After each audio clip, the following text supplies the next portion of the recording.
Welcome, everybody, to 52 Living Ideas. We are diving into Louis Sullivan's masterpiece, A System of Architectural Ornament. Now, this book is very close to my heart, and I'm delighted to have this great team of people here.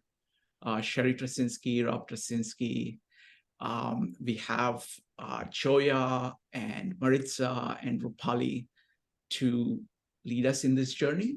The format is that each of the presenters is going to talk about the section that we are focusing on. Today, we are focused on the introductory essay, which is called Inorganic and Organic. We're going to start with a presentation by Sherri, followed by Rob. Then I'll have some comments. Then we'll have a full reading of that entire short piece. And then I will invite everybody else to comment. So with that, let me hand it over to Sherri. Sherri. Hi, everybody. So we're just going to begin here our nice, slow, I like to call it a deep soaking of Louis Sullivan's System of Architectural Ornament. This is a rare opportunity for us to live in Sullivan's world for several weeks. And I think it'll all do us a world of good. I kind of like to think of this as spending a day in a Sullivan garden, probably Sullivan's own rose garden. And I suspect we'll all feel that we've had our lungs filled with fresh air and our souls filled with enlightened beauty by the end of our, is it 7 weeks, I think, Shrikant? But as any good gardener knows, to reach those high points of beauty, we might get pricked by roses. We'll certainly have to dig in and get dirt under our nails. So that beauty comes with hard work. But it's definitely worth it. To me, even after all these many, many years of reading Sullivan and talking about his works with all of you, and especially with Shrikant over the years, it feels very much like tending a garden. I've got to get in there, tending the garden of my soul, really. I got to get in there and pull some weeds and till the soil and make sure that the beauty and the joy and all the nutrients that are needed to thrive. So I hope you all stay with us throughout this whole adventure and see what we've got for everyone. There's no need for gardening gloves to really understand what's going on. You've got to feel the soil. You got to get your hands dirty. You've got to use all of your senses to get the most out of this. So as we begin, I want to point out a couple of things to your attention. Today, we're digging really into these first 4 pages in this short volume. In some ways, these 4 pages are really the heart of the work. But as we'll see in later weeks, it's also in many ways simply the introduction. So Sullivan, that master draftsman, is always communicating through his drawings. And if we follow along with his drawings, we'll understand so much more. But Sullivan is also quite the poet. And for that reason, it is the combination of the poetic words and the drawings that make this particular work so powerful. So as always, when reading Sullivan, you have to remember that we're in the late 19th century, early 20th century. So language is slightly different then, possibly more flowery, maybe a little less direct, but certainly I find it helps to keep a dictionary on hand to help to look up the older uses of words and make sure that you understand fully what Sullivan is talking about. Many of these words we just don't use today. For example, one of my favorites that comes up in the little introduction page, efflorescence, the last word of that intro page. It's a common word used in architecture and construction these days. It refers to a white staining that happens on porous building materials like brick. And it's caused when moisture from inside the wall or whatever material it is, it dissolves salts. Maybe that salts are in the mortar or something, and it carries them to the outside of the material. And then as that moisture evaporates, those salts are deposited on that porous surface, causing it to become sealed. And it makes this white sort of pattern on the outside of the material. while this is interesting and somewhat related, this isn't the definition of efflorescence that Sullivan means when he's talking about it. When he uses the word, you can look up and see there's older use of the word to find efflorescence is the action or process of developing and unfolding as if coming into flower, as in blooming or blossoming, or maybe more like culmination in reaching the fullness or manifestation. Now, don't use your dictionary as a clutch to sort of think, oh yeah, these are all these words that I don't know, and I have to look them up. Don't think of it that way at all. You're using the dictionary as a bridge to help you into the 19th century language. You'll get a much richer feel for the text when you look up those old uses of the words. So use your dictionary or your online searches liberally. How else are you going to pullulate with your phantasmagorian obscurantisms? But we'll get to those words later. So now to set the scene, you may have noticed that Sullivan signs off his 4-page essay with the date January 27th, 1924. He died only a few months later on April 14th, 1924. I don't know if he knew that he was at the end of his life when he was writing this, but that fact makes these tightly packed words of these 4 pages rather poignant, I think. Sullivan is not only going to be taking us by hand, literally in these drawing pages, taking us by hand and showing us how he creates. And notice here, I didn't offer any further descriptors. I didn't say how he creates ornament or how he creates architecture. I just said how he creates, period. And that is the kernel of what he's telling us.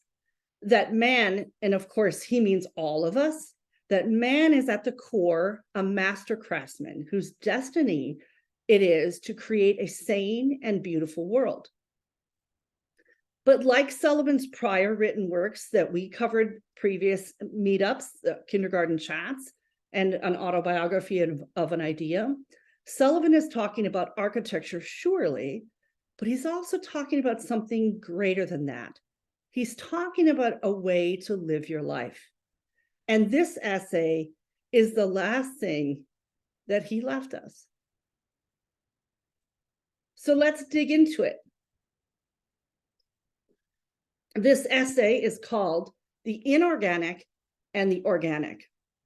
And I think it's important that he puts inorganic first, because it might roll off the tongue more smoothly to say the organic, and the inorganic. I mean, that I think rolls off the tongue more easily. But I think he does this deliberately to emphasize his point that there really is nothing inorganic or lifeless or stone-like to the creative will of man. And he states this, he states, quote, spiritual powers master the inorganic and cause it to live, unquote. Now, to let you know exactly how often I use my dictionary, I even pull it out for words like spiritual. If you take a modern meaning of this word, your brain might be thinking of something religious, or maybe something to do with crystals, or maybe a seance. That's not Sullivan's use. Sullivan uses spiritual to refer to things relating to the human spirit or the soul. So you see that Sullivan is deeply concerned with the things that feed our souls.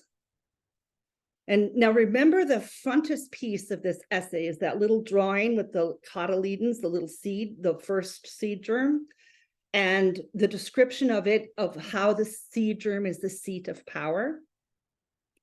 So we see allusions to the seed germ throughout this essay, and we'll see it also in the drawings. He always has, in the middle of his drawings, he has that same seed germ and another little words that say, remember the seed, almost as if he's whispering in our ears as we're reading through, shh, remember the seed germ. So it's not just a poetic illusion for him. He's after something more profound than that. He states that the seed germ has resident powers, the power to grow and create whatever the plant is. All that impetus is contained there inside that little seed. Everything that's needed to grow a daisy or a giant redwood is contained within the little seed. And as he continues, quote, but man, using his own will as the seat of vital power in a figurative or imagined seed germ, becomes the energy basis of a flowering, unquote. It would be totally natural to read from this that he's saying that humans have all within themselves, all the necessary material, all the energy and the direction to grow to their fullest potential. And that's a lovely sentiment. And I think it's a great thing to really deeply know oneself. But you'll notice that Sullivan is saying something even more than that. He's saying that the fundamental natural state of man is to use all of his powers in an integrated fashion to figuratively become the seed germ, to become the energy and power source to create that which we envision. That we have the power to master the inorganic and cause it to live. And I'm pretty sure that Sullivan means to capitalize the word live so that it reads, master the inorganic and cause it to live. He then walks us through his thought process in a very typical Sullivan-esque manner, sprinkling poetic moments and biting commentary throughout. Let's take a look. We get to this section where he describes all the individual powers we possess, and he categorizes them into groups.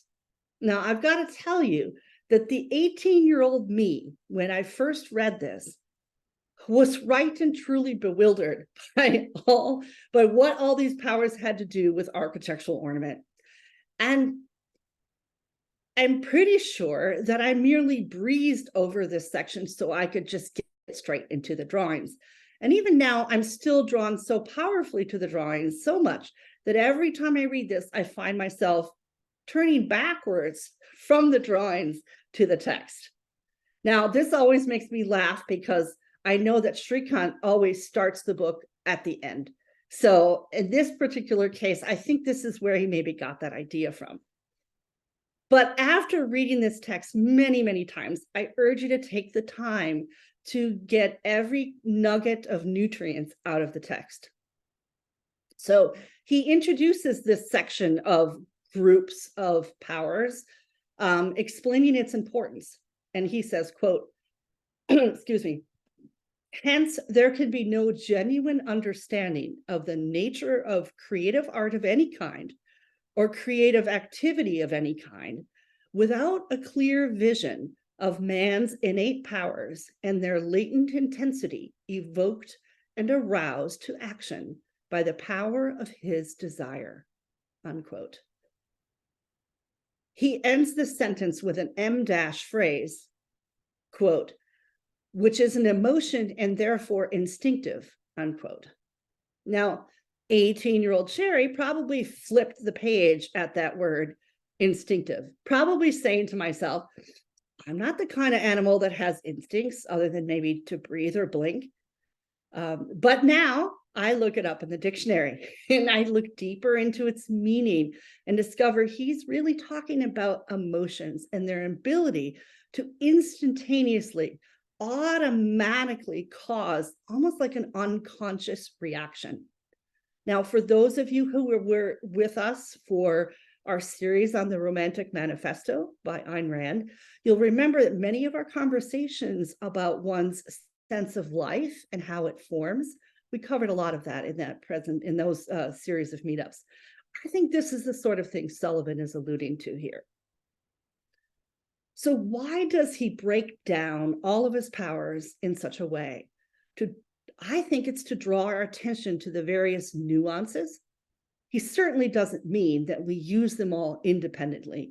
And he tells us that after describing each of them. And then he says, quote, man's powers are not to be taken as abstractions or separate names, but as compelling evidence of man's true nature, unquote. There are some important spots we should stop at. Notice that he stresses that these powers are not gifts from an outer source. I think this is really important. And I quote Sullivan here, quote, these congenital powers of ego are so numerous, so manifold, so varied, and their delicate actions and interactions so hidden to the unobservant and the prejudiced eye that their integrity is ignored, unquote. There's one of his bits of biting commentary next. He puts, quote, we casually regard them as separately imparted virtues, faculties, endowments, gifts, and whatnot, without clear thought as to a possible common radiation of them from a definite spiritual center of being and power, unquote. And this is still commonly what he's talking against, this idea that these are our powers are gifts bestowed upon us. That's still a commonly held belief today. I mean, to take a very fresh from the newspaper, take a look at Simone Biles, the gymnast, with her amazing, seemingly otherworldly skills in gymnastics. Many people, even in the headlines, refer to it as maybe a God-given gift, which honestly really belittles the intense amount of work that she and her coaches put in behind the scenes to be able to do the things that no one else has ever done. So Sullivan putting such an emphasis on the fact that our powers are inherent within us is really important and really, really groundbreaking for the time period. Now, Sullivan later clarifies this point further and says, quote, for man's powers are not to be taken as abstractions, as separate names or figures of speech in books or talk, but as compelling evidence of man's true nature, unquote. And just after that quote, he gives us another Sullivan truism and says, quote, we are confronted by the fact that throughout all history, man has been neither really sought nor truly found, unquote. And there is our motivation for taking the time to read Sullivan. He goes on to say, quote, to seek and find man is the modern adventure, an undertaking quite attainable if the method be simple and the spirit be free, unquote. And while you're reading through, notice some of these little bits of Sullivan humor and commentary. One of my favorites is, quote, a serious, costly, and most reactionary, wasteful, and suppressive defeat in the education of all of us, except the really free spirits, lies in this, colon, that the affirmation of man as a newly discovered, normal, self-regulating power has been regarded as little short of hearsay. Heresy, excuse me, backwards. Anyway, I find those little kernels of Sullivan, his biting commentary on the world at large, so worth reading. And notice this other little kernel when discussing the emotional group of powers. He says, quote, it is the great power that moves the people of the world, even as they are busy denying it, even as they exalt the intellect to the rank of fetish, unquote. And that one really strikes me because I see that so often. There are people in the world who swear by their following their intellectual philosophy or their belief systems, if you watch them, you really see that they're responding on an emotional level at almost all their decisions. And wow, it's still very, very true today. One of my favorite bits of Sullivan humor comes in group 4, the moral group, where he writes about morals, quote, much misunderstood and little used by men. I could just hear him speaking in my head when I read these. And one of my all-time favorite Sullivan grab the dictionary moments comes near the end when he writes, as we trudge onward through the phantasmagorian obscurantism of our preconceptions, because urged on by the impulsion of discovered facts, and as illusion after illusion falls from us, man, the reality, suddenly appears. Man is found sound to the core, the quintessence of power, the dreamer of dreams, the master craftsman. All men in their native powers are craftsmen, whose destiny is to create courageously, wisely, and worthily a fit abiding place, a sane and beautiful world. Now, I tease Rob whenever he throws out, what's the word you like to use so much? Transmogrify. It's from Calvin and Hobbes. That's not where I learned it. It's not where he learned it, but it is most famously used in Calvin and Hobbes, which is hilarious. But what I love about that particular phrase, he starts this with, listen to the poetry of it. He almost puts us in the feeling. He talks about trudging onward through the phantasmagorian obscurantism of our preconceptions. And you gotta slow down to read it. You have to trudge in the reading. These words don't just come, but as you get to the end of that sentence, and he's talking about these illusions disappearing, the wording of the sentence becomes clearer, simpler, and it's like you physically, when you're reading that section, you are physically trudging at the beginning, and at the end of the sentence, you have this clarity that comes. So he's got this poetry in the way that he's putting this together. I just love that part. But remember the seed germ, as Sullivan tells us repeatedly over and over throughout the text. Notice that throughout the text, and what we're going to be seeing when we work our way through the drawings, it's Sullivan's idea that the seed germ that is so important. And this is Sullivan's revolutionary idea that man himself is the seed germ. So we will be seeing that as we go through the drawings. And Shrikant, do you want to be giving, should I be giving a heads up of what we're doing next week? So We'll do that a little bit later on. Do that later? Okay. Yes. All right. All right, Sherri, that was a brilliant introduction. Thank you. Thank you so much. What we're going to do next is we're going to go to Rob next, and then Rob is going to read out the entire passage, these 4 pages. Then I'm going to invite people to comment. I will comment first, and then anybody else who wants to comment is welcome to comment. Of course, Rob and Sherri also get a chance to comment, because this text is so deep that every time you read it, you get something radically new. So, Rob, the floor is yours.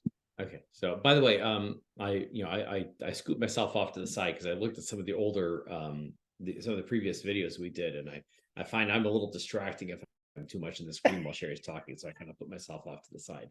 But the funny thing is, though, about that is that I went for preparing for this. I wanted to look up, when was Kindergarten Chats written? When was it published? And I look up Kindergarten Chats on Google, and the first thing I get is her. I get, there's like 3 little videos right there, and they're all her talking about Sullivan from our previous meetups, because apparently that you have cornered the market on YouTube. Shrikant and our group here has cornered the market on online commentary on Louis on kindergarten chats, especially. All right, so just a couple small things from that, then I will get to my main thing, which is I love this thing about it. The morality is something that's much misunderstood and little used by men. It reminds me of the Mark Twain line that, what is it? Truth is a writer's most precious possession. So you can see that most writers are very parsimonious with its use. Yeah, they're very sparing in its use. And also phantasmagorian. So I actually did a little more looking up about phantasmagorian and where does that word come from? And it's the Greek root. So phantasma is a ghost, and the agorius, agorein, I think is the verb that it came from, is another Greek word meaning to declaim in public. And that combination of words, phantasmagoria, actually came out of French theater in the 19th century, and it was specifically referred to a kind of theater where they used basically new special effects in the theater that they had at the time to be able to project ghosts on, these sort of figures of ghosts. It's CGI before there was CGI, right? You could project these fantastical, yeah, well, exactly, before there was any computers to generate it. So it was this way of sort of creating this. You could tell these stories that had a supernatural element mixed in with live human actors by having these projections up on the wall. So phantasmagoria or phantasmagorian refers specifically to this combination of reality being mixed with ghosts and fantasies and something that's otherworldly. So it's a mixture of concrete reality and the otherworldly is the specific meaning of phantasmagorian. And he uses it a bunch of times, so I wanted to spell that out. But I promised last time, Shrikant, that I was going to talk about what's the difference between Sullivan and these people like Christopher Dresser who came before him. And to do that, I set myself a very, very simple, very delimited task. No, kind of easy peasy, no big deal. Let's see where, unfortunately my phone moved, so I don't have this quote right at hand. Oh, here we go. I just wanted to explain one sentence in Sullivan's thing, a very simple and straightforward sentence. And the sentence is this, quote, "Hence, for the germ of the typical seed plant with its resident powers, he may substitute in thought his own will as the seat of vital power in a figurative or imagined seed germ, which shall be the utterly simple energy basis of a theory of efflorescence, involving concordantly a theory of plastic control of the inorganic." Unquote. So I'm sure that that's so straightforward, so simple. Everybody knows exactly what that means. So, well, I know that one of the people listening here is somebody who's currently doing a writing class that I'm teaching elsewhere, and so I just want to emphasize to you: do not ever write like this. Right? I do not condone this. This is the exact opposite of how you should be writing. But there's a lot going on in this sentence, and it actually, it's one of these things where you look at it, actually does mean something.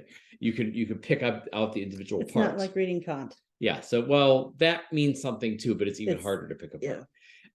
So I want to just take little bits of this and show what this is about. But I think this one sentence, I think, contains the real heart of what I got out of this, which is precisely asking that question of how is he, there's a bunch of, he comes out of this environment. We talked about Christopher Dresser last week, where there's these tremendous developments that are happening in decorative design. And people like Dresser and Owen Jones, who comes before that. He's coming out of that environment, and so he's not alone. It's a period, not just have people having a lot of intricate and detailed ornament, but also of them having lots of developments in the theory of ornament and in the knowledge about ornament and the historical basis for ornament and all of that. So he comes out of this very, very, if you could bring me up just that one paragraph then. Yeah, it's just that one here. Okay. Yeah. He's coming out of that environment. So what's different about what he's doing? Well, the big thing you may have noticed with Dresser is, and that's very typical of the time, is that Dresser is taking organic forms. He's taking plant forms mostly. So he's taking observation of nature and especially of plant forms, and he's using a style, all of his ornament is a stylized version of those real plant forms that he has observed in the world around him. Or, occasionally he does something that's not a plant. So he has that, one of my favorite thing of Dresser, which is that very Art Deco-ish looking illustration that's based on crystals, ice crystals forming on a window pane during a frosty winter. We don't get that anymore because we have double pane glass, and it doesn't, but I remember the day when you got those frost, you had single pane glass and you'd have frost forming on the inside, and he captures that structure and then stylizes it and turns it into this wonderful pattern. But that's not what Sullivan's doing. So he's not observing plant forms and then stylizing the plant forms and creating it as ornament. And I never quite realized that he wasn't doing that. And then when I read this, instead of all put together. So here's what I want to go piece by piece through this long sentence. So he says, for the germ of the typical plant seed with its resident powers. So the plant seed with its resident powers means you have a plant seed and it's going to develop into, it's going to form leaves. It's going to, it's going to branch out. It's going to form all sorts of different shapes. It's eventually going to form a flower. So you have a plant seed with its resident powers that's going to develop in a certain way. But for that, you can substitute in thought man's own will as the seed of vital power in a figurative or imagined seed germ. So he says, instead of having the plant seed germ, man has his own figurative or imagined seed germ that he can substitute for that. And then using his own will as the seed of the vital power. So we don't have a plant seed developing into its forms. We have something from man's imagination, a figure that we have created that is then developing into its forms in the way that a seed germ would. But it's not copying a plant, it's taking a figurative or imagined seed germ from man's imagination and putting it in there and then having it develop as if it were a plant developing. And he says, which should be the utterly simple energy basis of a theory of efflorescence. So we're going to have an idea, instead of the plant forms being stylized, we have an idea from our own imagination, which is then we're going to develop and have it develop and grow in the way that a plant would do. And then it's going to reach an efflorescence, right? It's going to develop not just into a stem or a stalk and leaves. That's going to develop all the way to a flower, to a highly complex and extremely developed form that is actually quite different from where it started. Then he says, evolving concordantly, a theory of plastic control of the inorganic. So plastic in this state, doesn't mean, because we think of plastic today as, I've got a plastic cover on my iPhone, right? We think of it as that actual building material. Yeah. Plastic at that point means basically something that is, and this is the root word of why we call this material plastic, is it something that's capable of being stretched or moved or molded, something that's capable of taking on many different forms. So plastic control of the inorganic means we're taking something that's inorganic. Now remember, we're not just stylizing plant forms. We're taking something that's inorganic and we are shaping it and molding it into new shapes. And that's what the plastic part means. So plastic control of the inorganic means taking something that's not a plant, something that could be metal, something that could be stone, something that could be a building material, because this is, he's writing his perspective as an architect.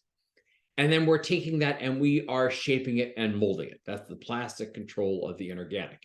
Now we're shaping and molding it, again, going back to, we're shaping it and molding it to be the efflorescence, the working out of a figurative or imagined seed germ.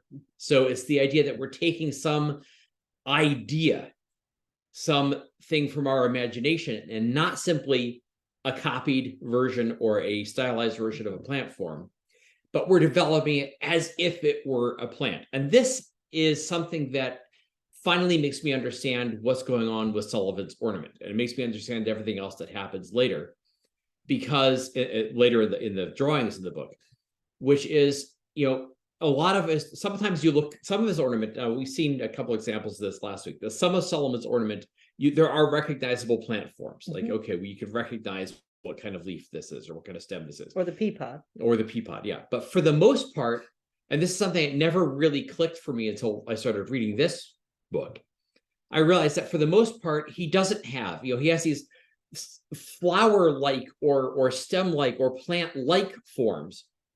But if you look at it, you realize there's no plant there. There's no actual real plant that he is basing that on, right? This is a totally imaginary fictional plant. And so I realized that what he's doing actually is he's not even attempting. It's not that he's trying to create fictional, this is what plants might look like on an alien planet or something like that. It's not that he's just creating fictional plant forms. It's that what he's doing is he's taking the method, the manner in which a seed would grow into a plant. And he's saying, could we use that same method, that same approach to take something that's not a plant and develop it into more complex shapes and into an efflorescence, bring it into a flowering state, but without ever really having a plant. It's a plant-like style of development without actually this being a plant form. So we're going to see later in the drawings that he takes things like, well, let's take a hexagon and let's see what we can do with a hexagon. And then he develops it in all these different ways. So it's a geometric idea, a geometric thought as the basis for this ornament. But the way I would put it is he likes to treat geometry as if it were biology. So, or maybe geometry as if it were botany, right? He has a geometric idea as the basis for the ornament, but then he develops it as if, well, what if that geometric shape, became alive and grew in the way from that seed germ, grew outward and flowered as if it were a plant.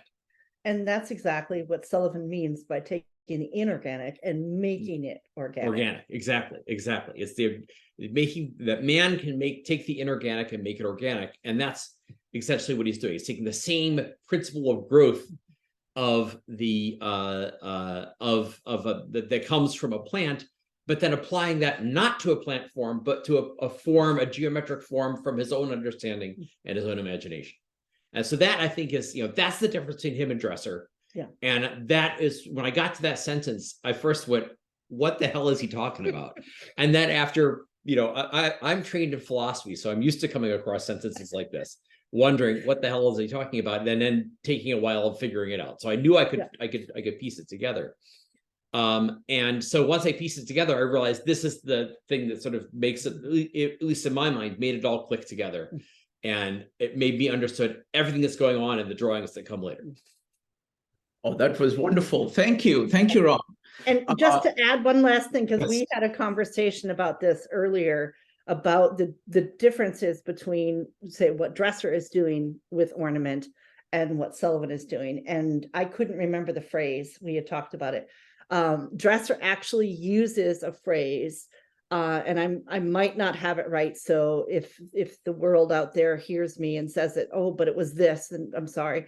I think that Dresser uses the phrase art botany to describe his method of ornament. So he is taking a piece of botany, a piece of plant, and making it into an ornament as a decorative flat kind of pattern surface, which is a totally different thing than what Sullivan is doing. Sullivan is taking an idea, a kernel of an idea, and growing it into his ornament as if it were its own seed germ of some imagined thing. Wonderful. All right. You guys have done such a good job of setting this up. So I think the best way to proceed is to now do the reading, and then we will go to comments. And in the comments, I will start with the comments, and then anybody else who wants to comment, just go ahead and type in exclamation mark. Now I have to tell you that no matter how beautiful, what Rob and Sherri have done is they've done the introduction, but what we are about to hear and read, we are going to put it up on the screen so that, and Rob is going to read it out right from this part, and then the 4 pages, and then we, just take that in, and would love to hear your thoughts. Do you want me to do the 4 pages of the inorganic and the organic? No, but always start with the first one too. Start with the seed germ. Okay, fine. But as you'll notice, what you're going to see is my highlights, and as all of my books on Sullivan, they're highlighted so much that it's really pointless to be highlighted because there's You highlighted everything. Yeah. So my apologies my apologies for the highlighting. It's happened over years. All right, so I will You start. might find it funny. I'll start it. That is a feature, not a bug. Okay. Go ahead. All right. The germ, the seed of power. Above is drawn a diagram of a typical seed with 2 cotyledons. The cotyledons are specialized rudimentary leaves containing a supply of nourishment sufficient for the initial stage of the development of the germ. The germ is the real thing, the seed of identity. Within its delicate mechanism lies the will to power, the function which is to seek and eventually to find its full expression in form. The seed of power and the will to live constitute the simple working idea upon which all that follows is based, as to efflorescence. The organic and the inorganic. By the word organic is commonly understood. Was it? By the word inorganic. Oh, sorry. It's important. Thanks for correcting me on the important ones. By the word inorganic is commonly understood that which is lifeless or appears to be so, as stone, the metals, and seasoned wood, clay, or the like. But nothing is really inorganic to the creative will of man. His spiritual power masters the inorganic and causes it to live in forms which his imagination brings forth from the lifeless, the amorphous. He thus transmutes into the image of his passion that which of itself has no such power. Thus man in his power brings forth that which hitherto was non-existent. For man is power, and this power is native in nature within the power of the germ of the seed. Thus he commands at will the realm of the organic or living, and therein again he creates as he wills, for he has the power to will. It is one of his many powers. Hence, for the germ of the typical plant seed with its resident powers, he may substitute in thought his own will as the seat of vital power in a figurative or imagined seed germ, which shall be the utterly simple energy basis of a theory of efflorescence, evolving concordantly a theory of plastic control of the inorganic.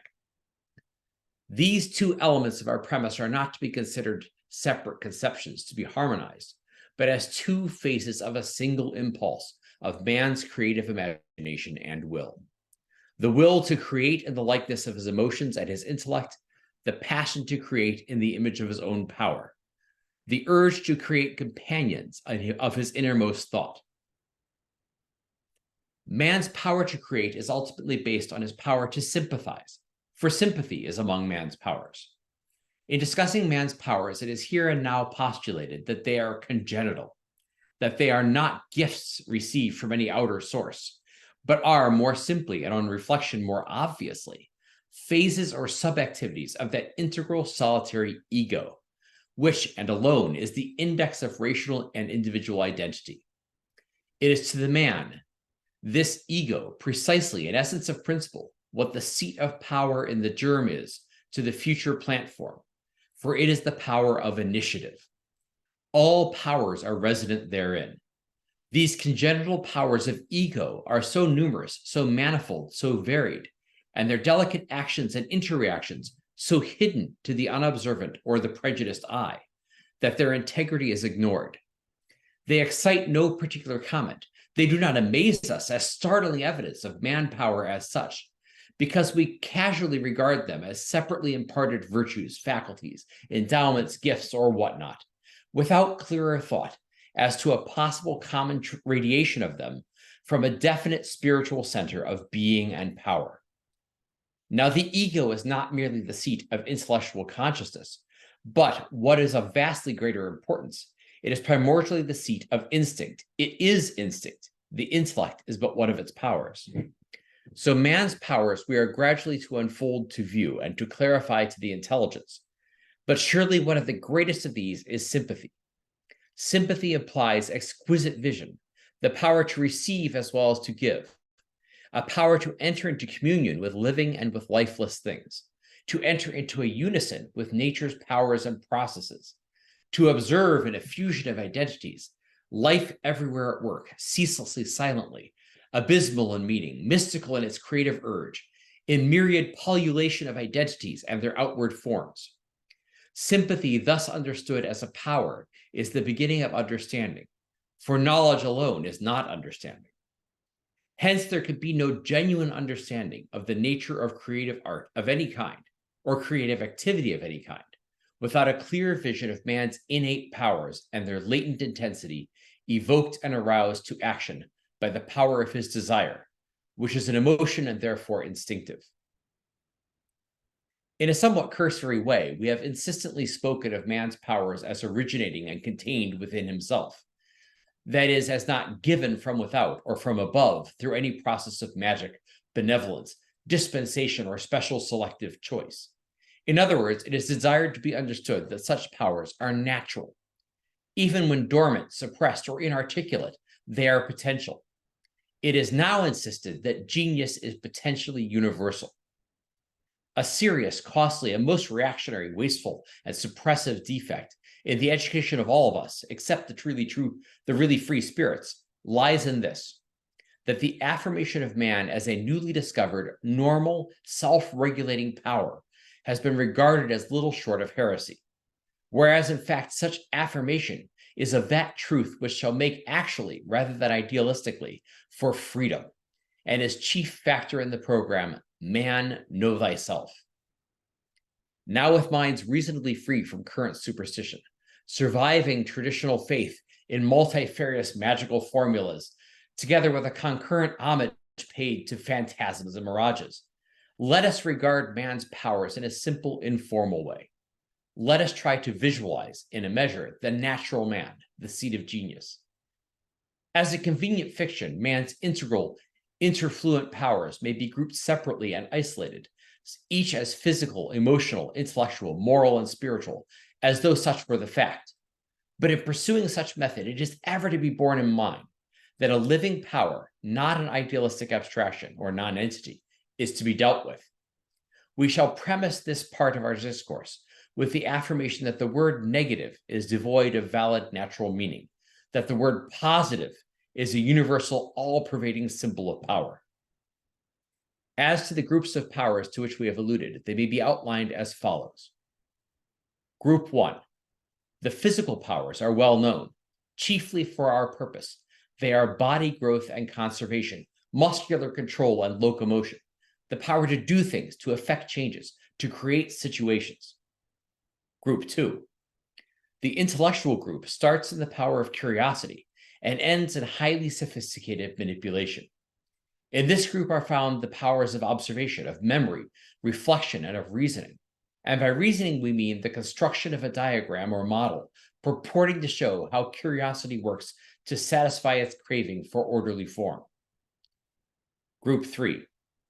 The emotional group embraces every impulse, every power of feeling, an enormous volcanic complex, the base of action, especially of spectacular action, private or public, secret or open. It is of instinct. It is the great power that moves the people of the world, even as they are busy denying it, even as they exalt intellect to the rank of fetish. Group 4. The moral group, the great stabilizing power, much misunderstood and little used by men, turned into trivialities by them, unknowing that its central power of free will choice is the axis of man's being, the determinant of his character, that upon the soundness of his choice, individually and collectively, rests the issue whether he shall continue to be tyrannized by fate or shall assert and stabilize his freedom, his integrity, and thus create and control his destiny. To face this task is the one great adventure of our day and the days to come. It is the world's hope, the passionate desire that now stirs the hearts of men. Yet to be free, man's spirit must liberate and organize his instinctive powers. His intellect has held them too long in bondage.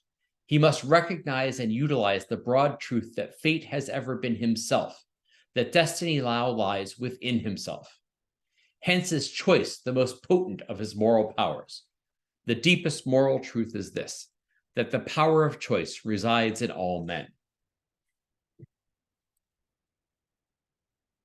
Group 5. The spiritual group functions as a super quality in clarity of vision. It sees as in a dream. It feels as in the deep depths of instinct. It is a power hidden, calm, quiescent in the wilderness of being, serene in its vast solitude, alert in its piercing intuitions, utterly aware of life, contemplating the mystery, keen to the open power of life, consenting and contented that life is a dream within a greater dream, and man himself a dreamer within the dream of life. Then, as in a dream, spirit contemplates spirit, life contemplates life, man contemplates man. Especially does spirit contemplate its own vast powers, for it is the veritable ego. Equally does it concentrate its vision on mankind, on man himself, man physical, intellectual, emotional, moral, spiritual, to awaken man as by the call of a transcendent chanticleer, in the dawning hour, to consciousness of himself, to a realization of his own power, nature and his own powers, to evoke his kindness, his faith, and his courage, to dispel his fear. The purpose of setting forth man's powers in groups is to show their conjoint powers in practical affairs, their mutual reinforcement of each other's power. Thus, the physical man may be called the worker, the artificer. The inquiring man becomes the scientist. The emotional man dramatizes the activities. He colors life. The contemplative, speculative man becomes the philosopher. The moral power of man urges on towards democracy, the great dream. The dreamer man becomes the seer, the mystic, the poet, the prophet, the pioneer, the affirmer, the proud adventurer. He dreams his dream with open eyes, with clear vision of realities, with far foreseeing outlook, with intense persistent concentration upon an idea, a purpose. His power utilizes and manipulates all power, focusing their aim upon a program of genuine achievement. And thus the physical man, the artificer, becomes a stronger by virtue of inquiry. Science, stronger still through added emotion. Dramatization, stronger still through the stimulus and support of philosophy. Stronger still through the tonic of moral poise as expressed in human responsibility and accountability. And thus he reaches the summit of his powers when all these incremental powers are folded in his dream of creative power. And he rises to the heights of that utterly simple artificer, that super manipulator who materializes his dreams in the everyday world for the good of mankind. For man's powers are not to be taken as abstractions, as separated names or figures of speech in books or talk, but as compelling evidence of man's true nature. For in this intimate, dramatic situation, we are confronted in thought by the astounding fact that throughout all history, man has been neither really sought nor truly found. To seek and find man is the modern adventure, an undertaking quite attainable if the method be simple and the spirit free. The trail to man's simple powers leads with many windings through the jungle of complexities we call civilization. It broadens and straightens as we follow the scent of what man has left behind him in thought and deed. We suddenly sigh, glimpsing the man of today and what he thinks and does, the man of today in the man of the past, the man of the past in the man of today. And as we trudge onward through the phantasmagorian obscurantism of our preconceptions, because urged on by the impulsion of discovered facts, or perhaps eagerly, if clear-headed and self-willed, and as illusion after illusion falls from us, and as veil after veil rises from before the apparition of our fears, man, the reality, suddenly appears, to our utter dismay or utter joy, that man is not what our kind for so long has believed him to be, and still believes him to be. So the last veil lifts, the reality, man is found sound to the core, the quintessence of power, the dreamer of dreams, the creator of realities, the greatest of artificers, the master craftsman. That the modern dream, obscured, inarticulate as yet, is to be found on the reality of a man and his powers, a civilization befitting him and his powers. Thus dawns the modern light upon the art of the world. It reveals that all men in their native powers are craftsmen, whose destiny is to create courageously, wisely, and worthily a fit abiding place, a sane and beautiful world. And thus does the nature of universal art begin to emerge within the glow of this modern light. With this brief impressionistic sketch of man's powers constantly to be borne in mind by the student, we shall now begin to set forth a specific aspect in the technical form of the application of such powers to material things. Louis Sullivan. Thank you. Thank you, Rob. Great reading. Thank you. Takes a little work to read that because you have to have the lots of clauses that interlock, and if you don't watch out, they get away from you. Can we stop the share? Yeah. All right. So folks now would love to hear everybody's comments. I'm going to comment first, but go ahead and type an exclamation mark if you'd like to comment. So I'm going to start. I don't know where to begin. Okay. Because this is such a beautiful, beautiful prose. So I cannot talk about it in prose. I will just talk about it in poetry. That's the best way to do it. This is like a beautiful tree that you're seeing. And the question I'm asking is, what is the seed from which all of this comes? Firstly, I would say that this book is not about architectural ornament. Okay, this is not a system of architectural ornament. This is a system of creation. It's far, and that is the seed. Architectural ornament is one of the results of it. So what is the seed here? You know, he's talked about all these powers, and he's very clear about it. These are convenient fictions in which these are being separated out. And if you focus on them, you lose the seed. So the list of powers is not the heart, is not the seed here. What is the seed? Again, there is all this veiling and unveiling going on. You know, there are all kinds of veils that he's saying people put on, and they'd mistake man for that. I mean, essentially, he is saying, what is man? What is the identity of man? That's all he's saying. He's saying, what is the identity of man? What is the core of our being? And then what should we do? That's what it is all about. So let's look at it in various ways. Of everything that is read, if I have to summarize, if I have to focus on a paragraph where he talks about the seed, this is it. It is the group 4, the moral group, the great stabilizing power, much misunderstood and little used by men. What he's saying is, it's the program of man, know thyself. This is what it is. He's saying man has misunderstood man, and man has little used himself, turned into trivialities by them. It's all the results, not only other faculties considered as primary and just focus on individual faculties without looking at the root, but even going further, looking at the products, forms people create and considering that as primary. So it's all about, taking a leaf and saying, this is it, or taking a fruit and saying, I have the fruit, I got everything that the tree has to offer, I know everything. Not getting to the tree, not getting to the seed.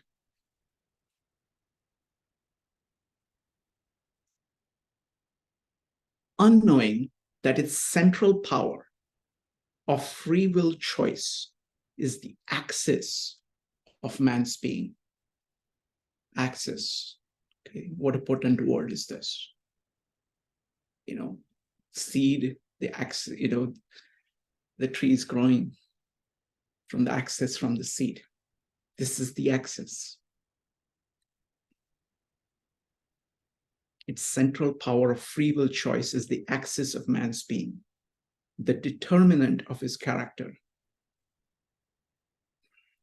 That upon the soundness of his choice, individually and collectively, rests the issue whether he shall continue to be tyrannized by fate. What is fate? Fate is when you give up.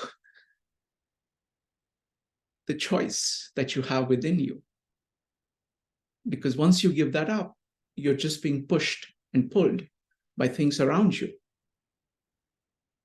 Or shall he assert and stabilize his freedom, his integrity? Integrity.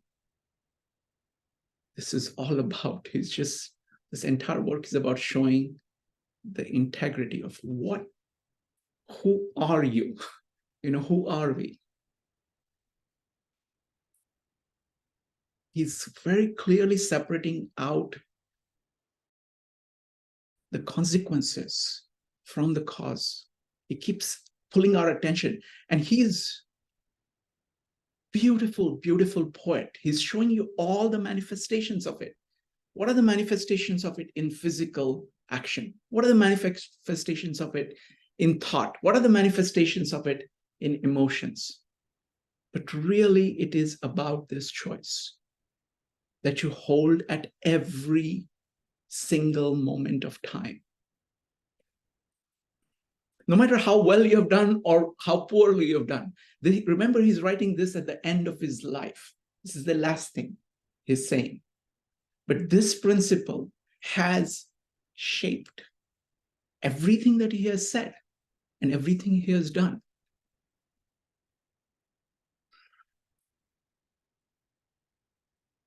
Stabilizing, asserting and stabilizing his freedom, his integrity, and thus to create and control his destiny.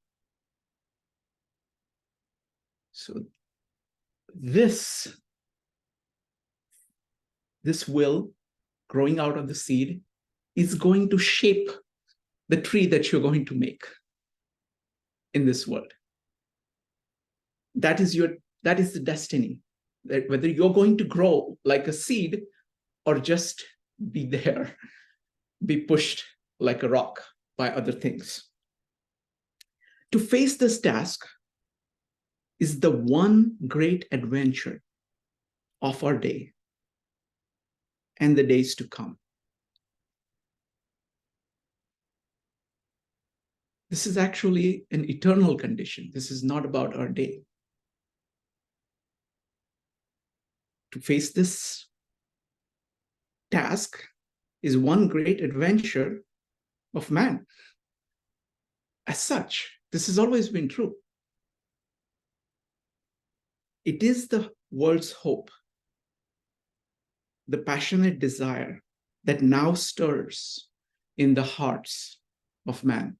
This has always been the case.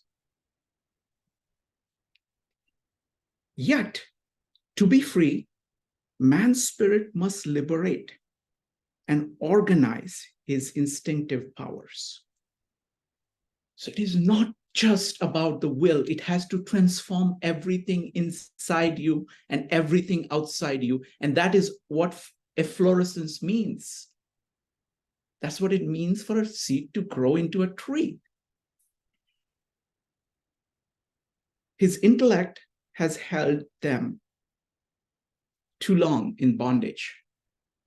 If you fall in love with your ideas or your emotions or your products or your habits or the social structure around you, you're held in bondage. What does that mean? That means that the core of freedom you have is in the seed. If you ignore the seed and just look at the fruits or look at the rocks, then you do not have the freedom to grow into a tree. You do not, you give up your freedom by focusing on something other than the seed. It is done. Intellect is only one way. It's the emotions, habits, all of these other powers, when not being driven by the seed, will put you in bondage. He is highlighting the intellect because he's talking at a particular point of time. Today, it will be emotions, perhaps. At another time, it could be something else. But it doesn't change the fact that there is a seed If you forget the seed, that's why he keeps saying, remember the seed-germ. He must recognize and utilize the broad truth that fate has ever been himself. Fate has ever been himself. So the seed is the fate.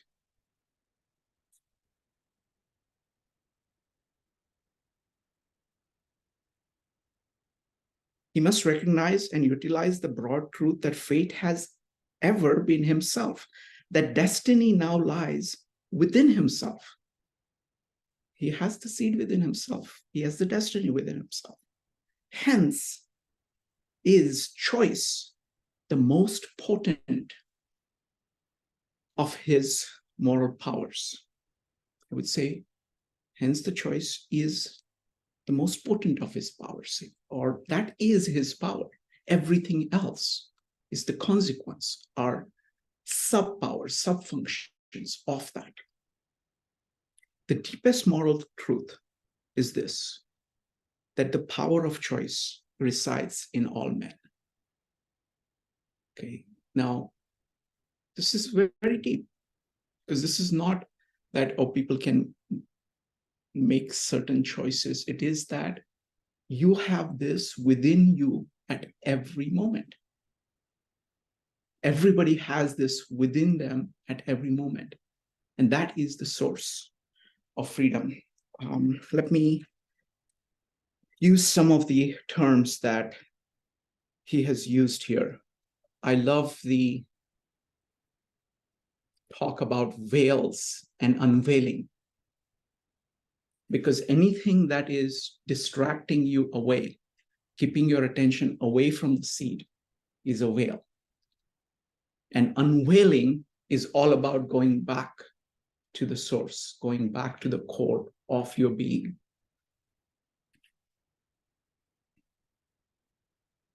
In the initial description, he says, it's the seat of power, and it's the will to live. That is the seed. He talks about the integral ego as being your identity. It's another way of saying the same thing. It is the power of initiative. It's another way he puts it. It is the spiritual center. It is his exhortation, man, know thyself. It is the living power. It is a, you have it. That's existent within you. You have it.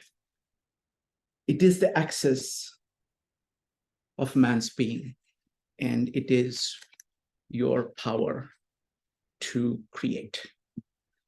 All right. Would love other people to comment. Go ahead and type an exclamation mark, and I'm going to take it in order, which I think is, I'm going to choose the order. Next, I'm going to have Yasuhiko comment. Yasuhiko, go ahead.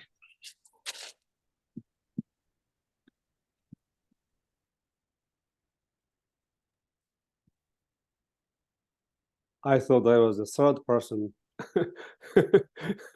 Go ahead. No, I'm just doing it in certain order. Please go ahead. Okay. Let's see. The first of all, thank you so much for your invitation. And ever since I have known you, Shrikant, you have been talking about Louis Sullivan for the last 3-4 years. Finally, I got the chance to read his romantic manifesto, I would say, and it is definitely way. When I read this article that Rob just read, that alone, if I read it, I would have never thought it was anything to do with ornament. So definitely, it is a manifesto for creation. And personally, coming from different culture and studying being English the second language, I much prefer reading books and writings written by 19th century authors than 20th century authors. So I love his writing. Truly beautiful writing, very high density, probably I can read it every day for the next 365 days. It's quite deep. So from the perspective of creation, I was seeing the parallel between cosmic creation and human creation. And as you know, the universe is tripartite: phenomenal, noumenal, and supernumenal. We're using David Bohm, it is explicate order, implicate order, and super implicate order. And the difference between man and God, I just use the word God. God is and man becomes. When man becomes man, small spirit becomes large spirit and become at one with it. So he is kind of inviting us to really become a cosmic creator. And it is quite profound. Now, this sentence, my primary interest in taking this course is to fully understand the sentence: form ever follows function.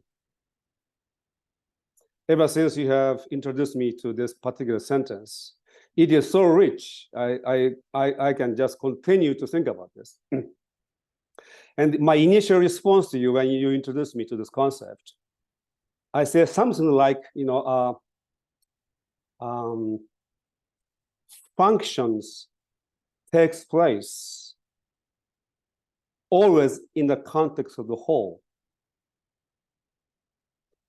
And it is an invisible aspect of the whole, which manifests in form in the visible sense.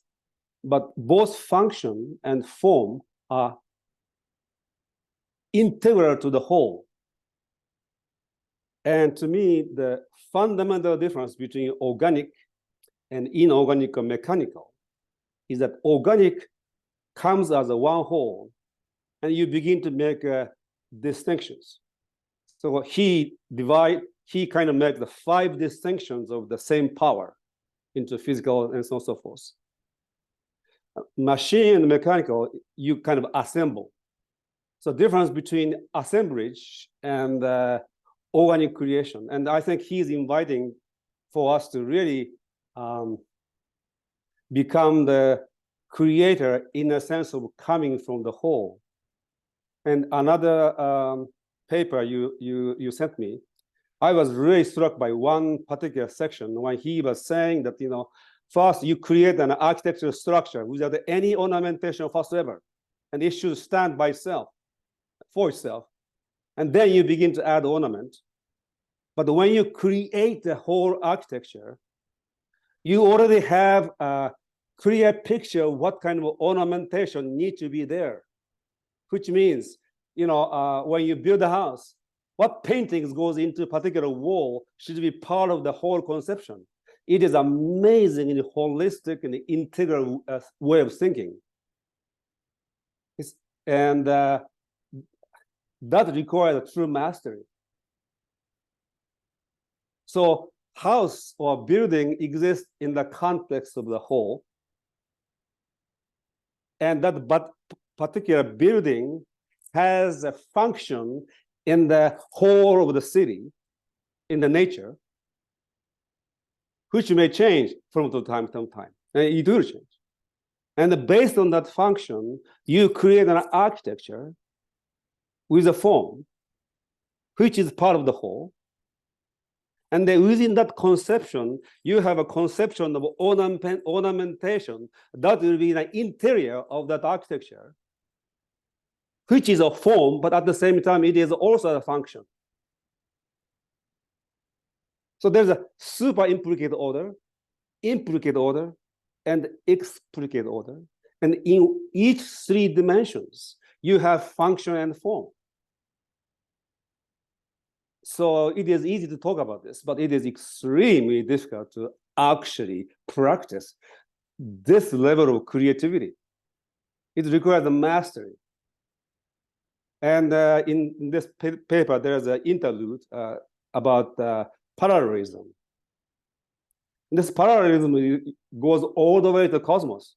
And each dimension of reality, there is things there, and it is parallel to another dimension. It's parallel to another dimension. So when I was in high school, my teacher told me either you become an architect or philosopher, and I chose philosopher. But in my next life, maybe I'll try to be an architect and practice what he is teaching. Thank you. Wonderful. Thank you, Yasuhiko. I want to add one more thing, and then we're going to go to Laura London. Thanks to Yasuhiko pointing this out, I want to add one thing that I deliberately left out from my comments.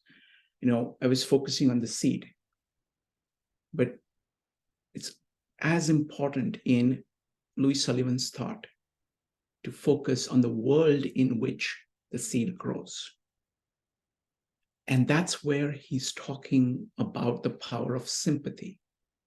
He's saying, what are we doing? We're trying to create a beautiful, sane world. And that sympathy, when you look at his description of sympathy, it is saying that there is this universal principle, not only in you, but in everything, everybody. And you're trying to create with other people. You're trying to build a world like that. So it is an integration of the individual and the social, the physical and the social. All of it is put together, driven through these, what Yasuhiko calls omnicentric. Like each of us have the seed in us. So it is omnicentric. And you have us working together, and what is going on between people is the sympathy. It is the love, it's the sympathy. It is identifying, it is the, in Indian context, it is the namaste principle, saying that the God in me greets the God in you. The seed in me greets the seed in you. And then let's see what we can do together. But you see, we think in terms of linearity. So there's a seed and it grows into flower and so on and so forth. But in reality, it is beyond a sequential time. So a blossoming is another form of seeding. So there is no ending to this process. Efflorescence, I love that word. I actually use myself reading 19th century writings, and it's a beautiful word. But that is also seeding into a larger picture. There's no end. And in our conception, when we are actually seeding, we are actually integrating the whole universe. It's almost like, when one flower opens, then new potentiation becomes possible. So another flower opens. Then another new potentiation. The inner flower is not going to be able to open unless others already have opened. So in that sense, there is a order, but it is at the same time, it goes beyond time and linearity. So ongoing seeding, ongoing potentiality, and ongoing flowering and efflorescence, which is an actualization, is taking place at the same time. And so when we say whole, you build a building with all the ornamentation integrated in particular time, in a particular city. And then the city exists in the larger country and the state and so on and so forth, and everything is moving. So this needs to be ongoing shifted. At the same time, there's something like a Taj Mahal, which I have seen myself. There's an eternal beauty there. So there's something about timeless in time. If you really get to the essence of creation, we can touch the eternal. which will stay, because which has a function, which is timeless. And if we can create something like that, that's amazing. And there are architecture like Taj Mahal, Bible is timeless. Some of the Buddhist scriptures timeless. And I'm sure there are others, that are timeless. What is that timelessness that comes in time? That is quite interesting question. Beautiful. Thank you, Yasuhiko. Next up is Laura London. Laura, go ahead. Okay. Yeah, My time. I think it would be. Go ahead, Laura. Laura London, go ahead. Yeah, I think I saw something similar relating to man's creative power, but maybe on the other side of it, which is I feel like what I saw within his work was almost like a rejection of faith and belief. It was like he wanted to take God's creative power and ground it within man. And it seems like he may be like deeply influenced by Nietzsche, who actively called himself the Antichrist multiple times. So yeah, I think it's very fascinating that he focuses so much on creative power. Laura, Nietzsche used the will to power for the first time in 1881. And Louis Sullivan was like 27 years old, yes? He was born 1856, yes? So it's quite possible that he is using the term will to power. Did he know German? Louis Sullivan? I'm not sure. I don't think so. But yes, so they are contemporary, and quite possible there's a kind of a synchronous, realization of something like this. I'm sorry to interrupt you. Go ahead, Laura. Sorry, yeah, my audio jumped out a bit when you said synchronization. What was the last part of that sentence? Louis Sullivan was 12 years younger than Nietzsche, but there was a synchronous realization probably, and it is possible he read the Nietzsche because the will to power is in Nietzsche's invention. Yes. Right. Yeah, that's what I thought was like maybe similar about them, especially the focus on like desire and instinct. But yeah, I thought it was really, really good. There were like multiple times where my eyes just like widened because it was like so profound. Yeah, so I really enjoyed it. Wonderful. Thank you. Thank you. Next up is going to be Laura Shapiro. Laura, go ahead.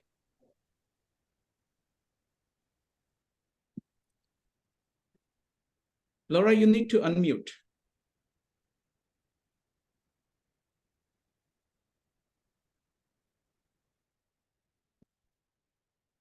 Okay.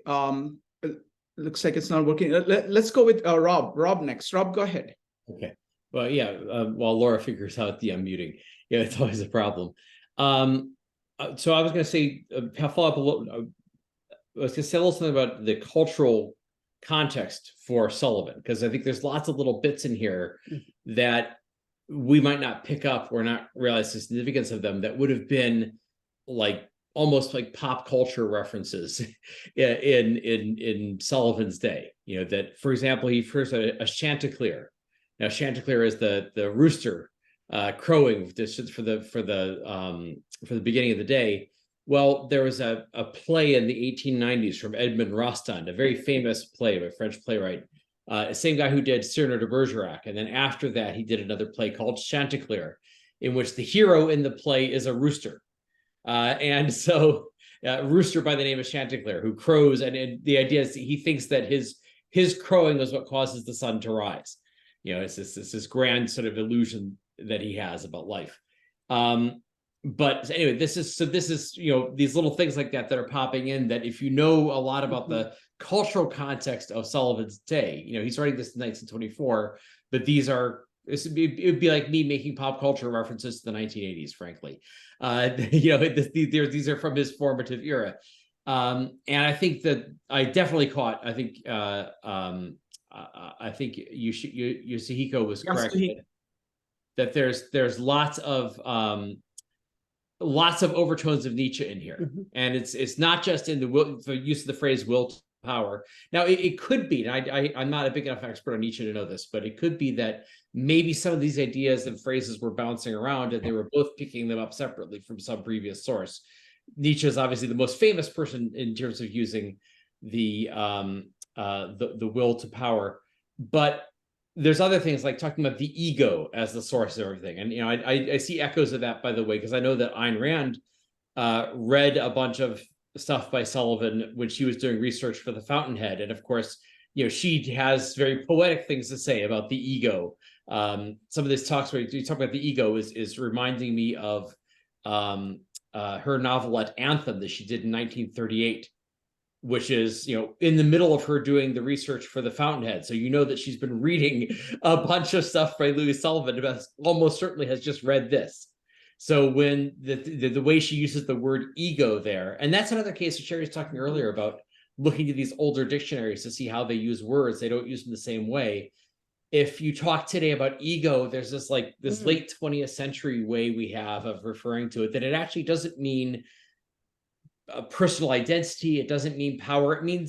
It means lack of self-confidence, right? You say, oh boy, that guy has an ego, which you mean is, oh, he's overly sensitive and he can't handle criticism.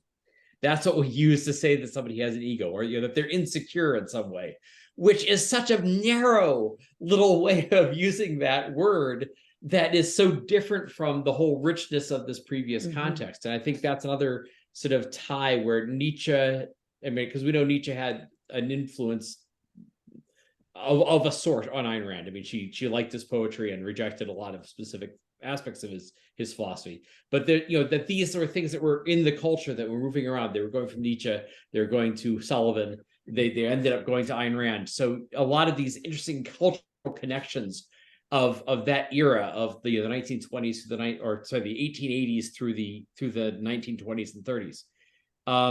And one thing that I think is a central aspect of that, and this is something when you were the section you were talking about, Sherri, that really jumped out at me about choice.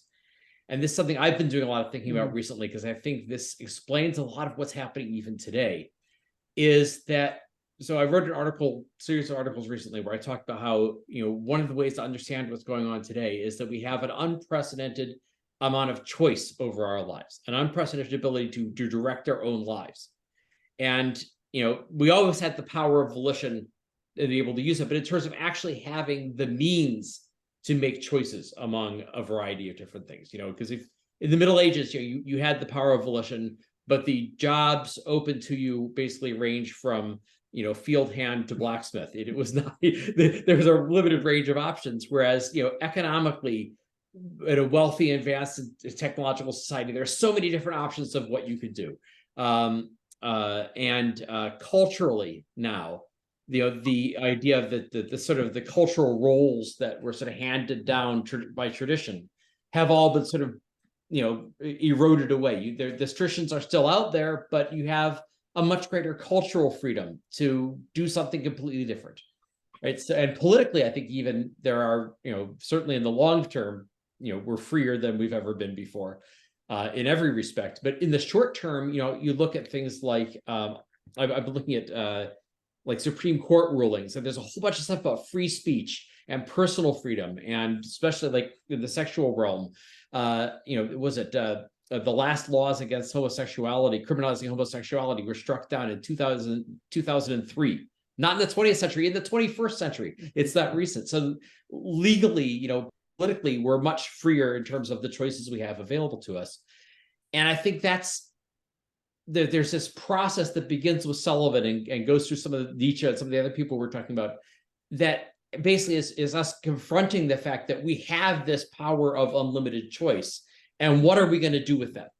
And some people are freaked out by it, basically, and say, no, we need to go back and have the traditional roles and have things, you know, have everything handed down to us. So we need to basically contract in and limit this power of choice that we have, because it's too much and we can't handle it.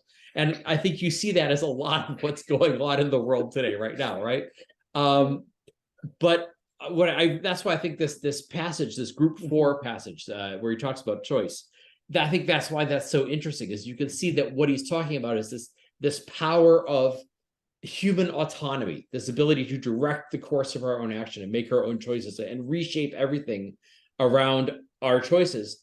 That he's basically discovering the vast power of that. And I like his description of that as, what is it? The one great adventure of our day and the days to come. So, I'm very curious, by the way, I'm very curious to hear what Laura asked about Yasuhiko saying why he prefers reading 19th century English. He answers Oh, he does? Okay. right here. Oh, More okay. beautiful. Yeah. So I don't prefer reading 19th century English because they find that Sullivan tends to say like 5 things on top of one another when he should be saying one thing clearly.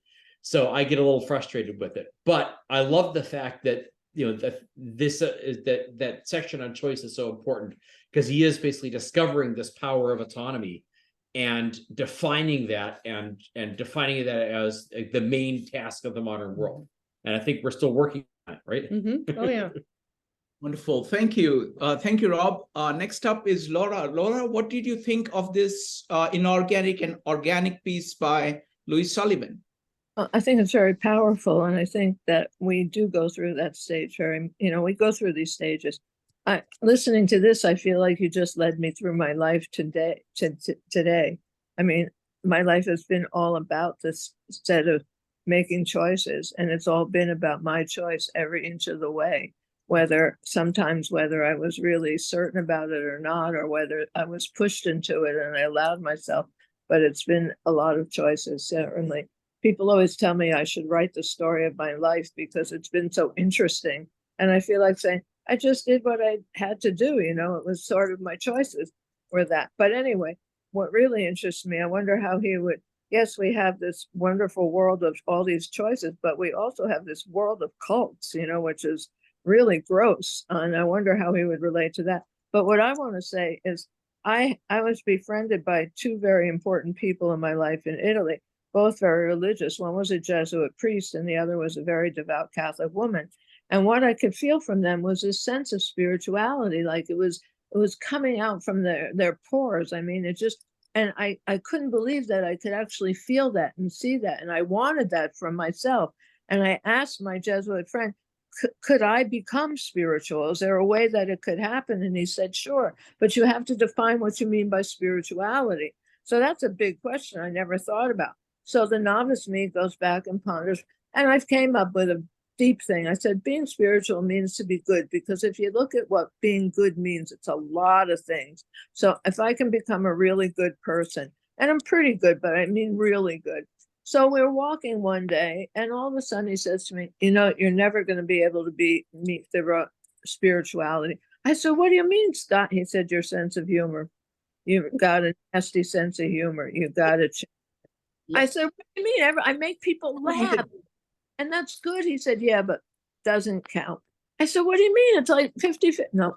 He said, when you have those thoughts about someone, you have to find a way to say it in a nice way. I said, but if I do that, I won't have my one thing. and if I don't have my sense of humor, I won't be me. So that means I can't become spiritual. And he said, I guess that's the case. Okay, let's do one thing. Laura, let's do one thing. You've raised a very, very good question. What does spiritual mean? Okay. And we should keep all of this aside and just look at what Sullivan is saying. Okay, because it's really about that seed growing out into the whole world, saying yes to the whole world and seeing. It's the idea of sympathy. What he's saying is the spiritual group functions as a super quality in clarity of vision. It sees as in a dream. It feels as in the depth of instinct. It is a power hidden, calm, quiescent in the wilderness of being, serene in its vast solitude, alert in its piercing intuitions, utterly aware of life, contemplating the mystery, keen to the open power of life, consenting and contented that life is a dream within a greater dream, and man himself a dreamer within the dream of life. Then As in a dream, spirit contemplates spirit, life contemplates life, man contemplates man. So it is the power of sympathy that is being talked about. I think that's the most fundamental thing that I see. Next up is going to be Penny, followed by Yasuhiko. Penny. Okay, I just wanted to comment briefly. I have not been involved in the other studies of Louis Sullivan. We did do a brief reading of one of his works, but it was like a page or something once. And overall, I'm really, and a little bit for the first time, too astonished, because if they're talking about like architectural ornamentation or something, I mean, you know, this writing obviously is dealing about life and humanity, I would say overall, and you know, maybe, and then I mean, even when I read it and I looked at the drawings, and I'm like, really, that's kind of relate to what he said, you know, because they seem so different to me. And clearly here, I mean, it's really I would say there's so much packed into a short thing, but such an analysis of man and his place in the world and what his position is. And, you know, just to say a few things that kind of caught my eye when I came through, one of the first things when he was starting about the powers of man, when he said positive is a universal, all-pervading symbol of power. And in other words, I mean, positive is basically doing something, creating something. Negative is being against something. So that's not power. If you're against something, power is actually creating, is doing, is being. And, you know, which I was kind of like, oh, wow. And then, of course, he talks about the different things. I also was interested in the moral group. And I also thought his little analysis later just said, the moral power of man urges on toward democracy, the great dream. And it's like, that's so profound. I mean, the idea of democracy, I think, is the idea where a person gets to determine his own fate. That's basically democracy. The other governments, like the king or somebody, told you what you had to do. But in democracy, you get to determine your own fate. But in such a short phrase, and then the great dream, because that's really what mankind is trying to do, is to create a world where people can determine their own fate. So I just thought it was great. And then kind of the last thing, which they quoted in the beginning too,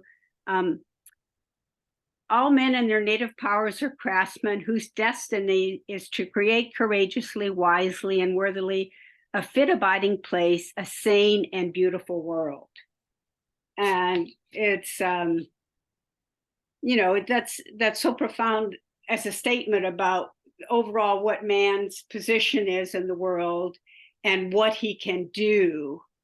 And so we're not followers of the culture that's been created, the system that's been created. We're not supposed to try to fit in. We are supposed to explore, look at ourselves, and create the world that we want there to be, which should be a just, sane world. Anyway. Wonderful. Thank you. Thank you, Penny. Next up is going to be Yasuhiko, followed by Mike. Yasuhiko. Just responding to what Rob shared, not necessarily directly, but, you know, efflorescence from what he said, emergent from this. You know, one of the reasons I like 19th or actually 18th century writing over late 20th century writings, it's a lot to do with education. So this particular paper was written, published in 1924. And shortly thereafter, Edward Bernays published something called Propaganda, which he renamed to be Public Relations 20 years later. And from that time, the US education all over the world in the case of Japan, post-World War II, this mass education system took place. And I think, although we may have more information today, in terms of quality of education, has diminished. You know, today, people wouldn't be reading P.D. Uspensky massively. People who are going to spirituality, they are not into thinking. They are into feeling only. And there's something about what happened in the early 20th century. The quality of education and quality of consciousness and the quality of human orientation have shifted. And that also have an impact on the form, which is the language itself. So the beauty is so important. We want to continue to maintain the beauty of English language. People say English is not, no, English is a beautiful language. I actually prefer writing in English than in Japanese, although I know Japanese better. You know, I cannot read ancient Chaucer. I can read Japanese way back 1,000 years. So in terms of education, I have a better education with Japanese language. But English has enormous vocabulary. And it is a language of Shakespeare. It's so beautiful. William Blake, my most favorite poet, his English is amazing. And, you know, we want to maintain this beauty. And, you know, I really want to see English revive itself to become more beautiful again. And, you know, Louis Sullivan's, this writing is so beautiful, so powerful, so high density. And that is what we need. Now, so in terms of individual autonomy and man become contemplating man, this sense of freedom and independence and sovereignty got lost. And it is something we want to regain in a different context of 21st century. And, you know, when I read this paper, actually I read twice, last week, what struck me most was this: he included moral power on the paper on ornamentation. That is almost unthinkable today. And then I thought about the American Revolution versus French Revolution. And one of the fundamental difference, philosophically speaking, is that American revolutionaries studied Scottish common sense realism deeply. And common sense realism put the morality at the center. And like Adam Smith, before he wrote the classics on economics, he wrote a book on moral sentiment. They are all moral philosophers, and the philosophers who built this country are also moral philosophers. Morality was at the essence. It was not the case in the French Revolution, French philosophers. And this is amazing tradition. And Louis Sullivan shows the moral concern and moral power is one of the essential force and power in human creation. And this is rich, extremely rich. So that was my efflorescence from with much fragrance, I'm sure, but you know, from Thank Rob's, you. Thank you. Sherri. Thank you. Mike, go ahead. 2 minutes, please. Oh, okay. 2 minutes. I'll give you 75 seconds. Organic struck me as important as compared to inorganic. Inorganic is you put a plaque on the wall or you paint the building. Organic means that the ornaments are sort of evolving. They have to evolve from the initial marketing concept of the flat blueprint to the over the life of the building. And I think he's brought that to the system. I grew up in Chicago a few blocks from one of Sullivan's churches. And that portrays this evolvement from a late 19th century church to what it was today. And it's still standing today. The church is not just a church. It's an Eastern Orthodox church. It's not just an Eastern Orthodox church. It's an Eastern Orthodox church of the Antiochus sect, and which is not exactly what Khalil Gibran was, but related to the kind of thoughts of Khalil Gibran, the Lebanese.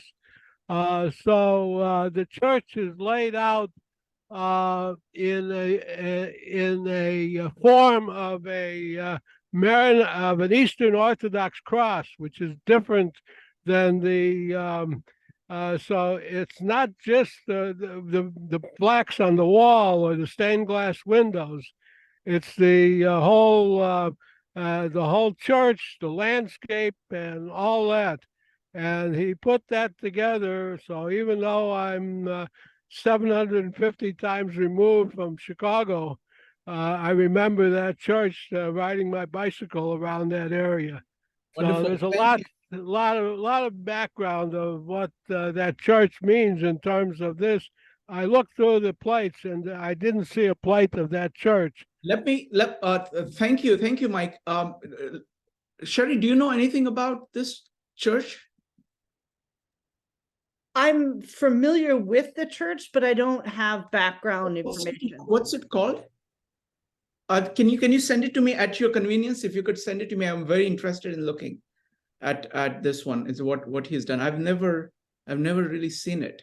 So okay. Thank you, Mike. Next up is Laura London. Go ahead. Oh, my question was actually kind of off topic, so I just asked it in the chat instead. Okay, that's fine. All right.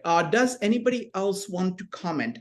You know what? Let's move now to how we are going to approach this series. Sherri, you wanted to talk about that. Go ahead. Yes. Can you share, Rob, for us? I'll do share screen. It's the same thing. Okay, we're going to scroll.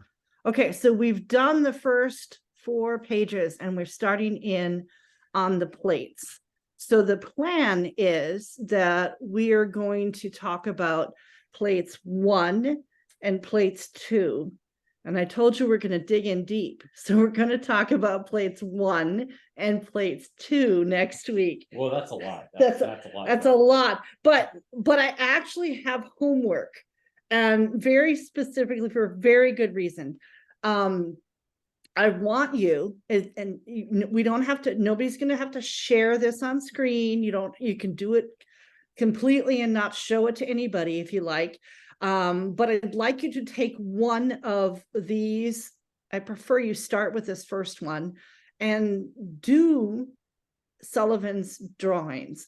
And this first 10 boxes is a great way to start, because when you draw, especially if you're copying somebody else's drawing, you learn. It's like reading. It's like learning how to teach something. It puts you in the other person's head. And so you can start seeing the thought process of another person far more than by looking at it. By drawing it, it gets you much closer to exactly what Sullivan is trying to tell us. So you don't have to draw 10 boxes and duplicate this exactly, but I would like you to start drawing the first box. And then on that first, you can do it 10 if you want to, but the other way is to take this first box and then say, okay, what does he do to get from step 1 to step 2, and draw that on your box and follow through step 3, 4, 5, all the way up to 10. Doesn't have to be perfect. It's not about you creating something at the quality of Louis Sullivan. You have to remember he had been doing this his entire life. And he was legendary even among other architects as a draftsman. yes, so it doesn't have to be as beautiful as Sullivan. What you're after is following the thought process of how box 1 slowly turns into How it box 10. effloresces into box Yes, how 1 effloresces into box 10. Now another option, you can, if you're extra credit, if you do that, and the points don't matter. So if you finish that and you end up with what you have at the bottom of plate 1, if you want to continue this thought process, coming here to the top of plate 2, where Sullivan has the manipulation of the organic, and he starts at the top with simple leaf shapes and then compound leaf forms. And then this third line of drawings, this technical morphology, he takes leaf shape number 7 and turns it into what he has here at number 12. This is another way for you to follow this process of efflorescence that he's talking about. How does it grow from one to the other? And so that's what I would like for us to do for next week. Wonderful. Thank you. Thank you, Sherri. So I want to make 2 points. If you could stop sharing the screen. Yeah. So I want to make 2 points. Point number 1. There we go. Many people noticed that this is deeply philosophical passage that we read, and it's very powerful. And the question was, how do you translate this into your work? How do you actually grow from the seed that you are into your work? And what we're trying to do here is actually quite ambitious, because we've got Sherri, we've got Rupali, who've been doing this for a long time as architects.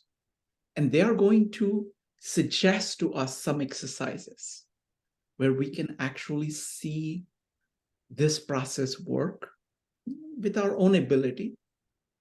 Maritza said, she's going to apply to poetry. You're welcome to apply to anything that you want. Okay. I want to make a point that I learned from Jacob Branowski in his Ascent of Man. He was talking about scientists, and he brought the statue of David and started talking about sculpting. And he says, you might ask me, I'm talking about science, and why do I bring in sculpture? What has sculpture got to do with science? And he says that human creativity is you seeing things with your eye, processing it in your brain, guiding your hand to rework existence, and then seeing it again, processing it and guiding your hand. And this loop, continuous loop, running from the eye to brain to hand, is what is needed to create both science and art. Okay, it is profoundly true. So nothing of this is useful if you give up your hand. Yeah. If you're just looking, you're watching TV.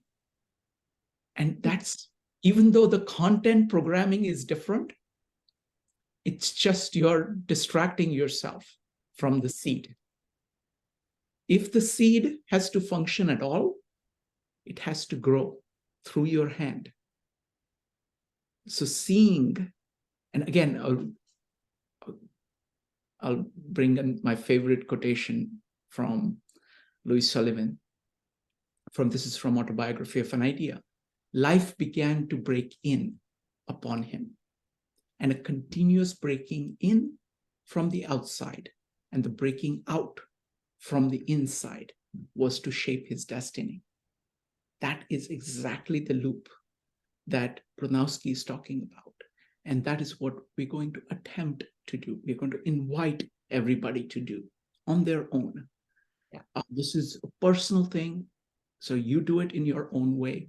But if you want to get some value, lasting value from this series, please do what you think. Useful. I have a couple of suggestions. I see a couple of people have asked, oh, how do I do that? The first thing I would do is don't draw it at 1 inch by 1 inch. Sullivan has in this book. Draw it big, like a whole sheet of paper so you can see. You can use a ruler to make a square. You can divide that square up, that sort of thing. You can, if you feel strained by the task, because it doesn't have to be perfect. It really doesn't. You can blow his drawing up on a Xerox machine and you can trace it. But the most important thing is that you put the pencil in your head and you draw it. And you draw what he's doing from one step to the next, because that's where you're seeing that process. And it's, again, what Shrikant's saying, it's got to be in your hand. It translates into your brain. And the Laura's got eraser, a question. yeah, the eraser and the Yeah. West paper basket are essential tools. That's perfectly fine. And You- remember, this Yeah. isn't something that you need to show anybody. It's You'll not, often grade it. nobody is going to be graded. I know there was extra credit, but I told you the points don't matter. So nobody's going to be graded. Nobody has to show what they are going to draw.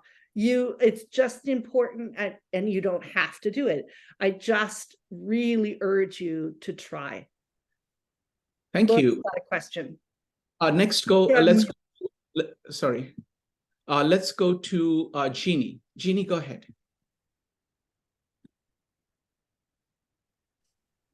I wanted to ask about the plates because they seem very splotchy. And I was wondering if the originals have very fine lines that are not picked up by whatever this method of reproduction is. They are quite fine. Can you send Shrikant? Shrikant, you have the drawings, right? I do have, so The Jeannie, ones that I, yes, see if you So- can link that somehow. I will, yeah, what I'll do, Jeannie, is that, Sherri had the same reaction to the plates that you are having. Yeah. As an artist. She said, what is this? So she went on her own to her library and to the library and has produced a much better version of it. So I'm going to go ahead and put it on Google Drive, and I'm going to send a link to you, and I'm going to share a link on the meetup page itself so everybody can look at, much, much, much better quality of this. So there's a couple of things about them, and not all of Sullivan's drawings were this faint on the paper, but in the version that we have as our reading document, it's bright white paper, and the faint lines tend to disappear against that. So what Shrikant is going to send you are actually photographs of the original, one of the original printings, and it's really ecru colored paper. So and again, they're pencil lines. They're fairly faint, but they're, I think, a little easier to see that way. There's less contrast between the ecru paper and the pencil lines. They're still faint drawings. By the way, if you can find one of your local libraries that has a special collections library that has one of the original copies of 1924 edition of this, they're big folio pages. Most of these libraries, you can't bring in a pen. You usually can't bring in a whole book of paper because they don't want you to slide something between the pages when you leave, but you can bring loose leaf paper and a pencil. So you can go to your local special collections library, book an appointment. That's what I did. You can book your appointment for 2 hours or 4 hours, whatever you want, and you can sit there with an original and draw it on paper yourself too. Now that's extra credit. Again, the points don't matter. But I guess what it's I'm also quite a lovely thing to do. I guess what I'm asking is, are his lines continuous, like a continuous line, or does he sometimes jump and do a sort of a dotted thing? They're pencil lines and they're continuous, but fine. And that's so the reproduction is you're losing some of the detail. Yes. All right, folks, I want to say one more thing here. Joia, Maritza, and Rupali could not make it today. So I want their thoughts on Definitely. these first 4 pages. So next time we are going to start off on their thoughts on these 4 pages. And then we will go into what we can. So please reread these pages and come back next week with additional thoughts on it, because this is the philosophy behind everything that we are going to try to build into us in our hand, eye, brain cycle. So you have one more bite at the apple next time when these 3 folks talk about their take on this. All right, Sherri, that was just a magnificent job of doing the production. Really appreciate it. And thank you, Rob, and great reading. Really like, it's so good. And thank you, Yasuhiko, for your comments. Really appreciate that, and hope you can join us for more of these. All right, folks. Thank you very much. See ya. Bye. Thank you.